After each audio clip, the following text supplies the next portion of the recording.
اعتکاف د څه سره ماتېږي؟ مبطلات الاعتکاف. اولنی خبره او په دې باندې اجماع ده، په دې باندې څه ده؟ اجماع د علماو. امام ابن المنذر، امام ابن حزم دا خبره ذکر کړې ده، په دې باندې د علماو اجماع ده چې د کوروالي سره اعتکاف ماتېږي. د څه سره؟ الجماع سره، د کوروالي سره.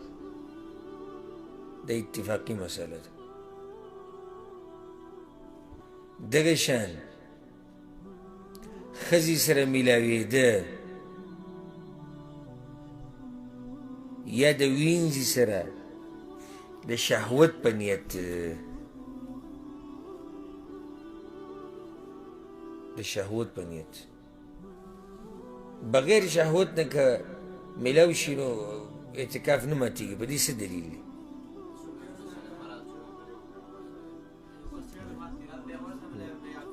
بارک الله فیک. دی دلیل دی.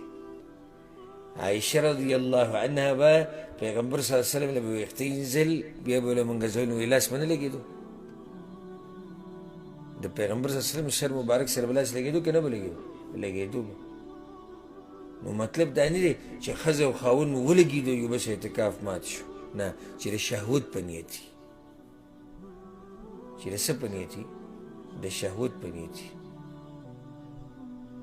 دریم، منی د منی وتل په مباشرت سره. مباشرت څه معنی؟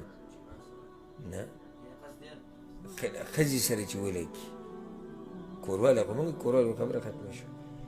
منی وته په دې سره چې د ښځې سره ولګي یا په خپل لاس یې وباسي،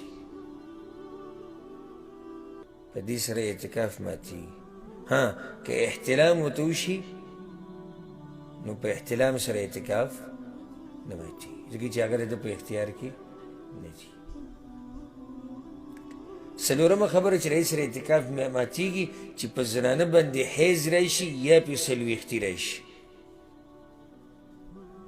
څلورمه خبره چې د هغې سره اعتکاف ماتېږي چې په زنانه باندې حیض راشي او یا پې څلوېښتي راشي.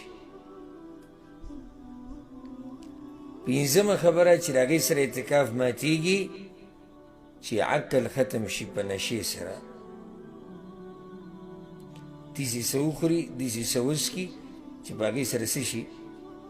عقل یې ختم شي، نشه شي، دې سره اعتکاف ماتېږي.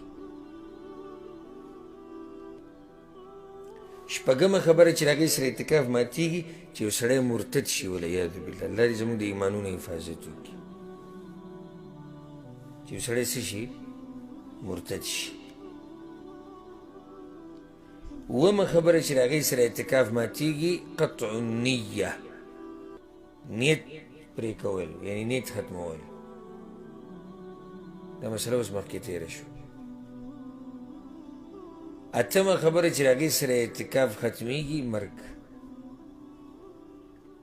حدیث دی که نه؟ اذا مات ابن آدم انقطع عمله الا من ثلاث. د آدم بچی چې مړ شي نو عمل یې څه شو؟ عمل یې ختم شو، سوای د دریو خبرو نه به ذکر شوي.